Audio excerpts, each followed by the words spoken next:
Kargil war के hero captain Yashica त्यागी सेवानिवृत्त logistic wing में सेवा करते हुए 1997 में लेह की ऊंचाई वाले क्षेत्र में तैनात होने वाली पहली महिला सेना अधिकारी थी। अनुभवी कठिन परिस्थितियों में युद्ध में सेवा करने का बात करते हैं। चलिए पाकिस्तान सुनते के हैं पास उन्हीं की आवाज में। समय भी उनकी पसंद का था, जंग का स्थान भी उनकी पसंद का था, किस तरीके से लड़ना है पूरी प्लानिंग स्ट्रेटजी उनके हाथ में थी। लेकिन अंत में जीत किसकी हुई?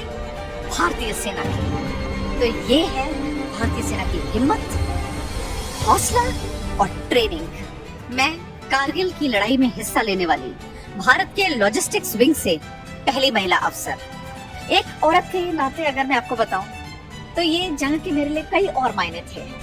मेरे पति इस जंग में हिस्सा ले रहे थे, तो एक पत्नी के नाते मेरा ध्यान उनकी ओर था। मेरा एक 3 साल का बेटा मेरे साथ था और मेरे मन में हमेशा यह ख्याल आ जाता था कि अगर दुश्मन की गोलाबारी से कहीं मेरे पति और मैं हम दोनों चले गए तो इस बच्चे का क्या होगा।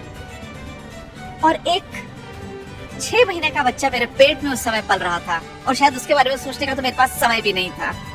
मुझे लगता है ये सब रिश्ते पीछे छूट जाते हैं जब आप वर्दी पहन लेते हैं, क्योंकि तब वो ऊपर वाला है और ये भारत माँ है। My role as an ordnance officer was to equip the fighting forces to fight an effective battle against enemy.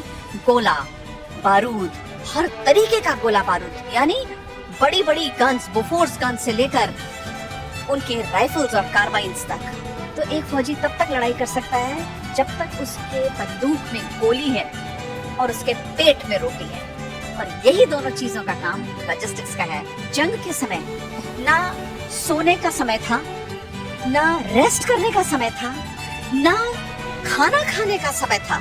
मुझे याद है उस दौरान मैं तकरीबन 7 दिन लगातार उन्हीं कपड़ों में अपनी यूनिट के अंदर खड़ी रही। इनके हारे हार है, मन के जीते जीत। ये शरीर, आपका जेंडर, भारतीय सेना के अंदर ये कुछ मैटर नहीं करता।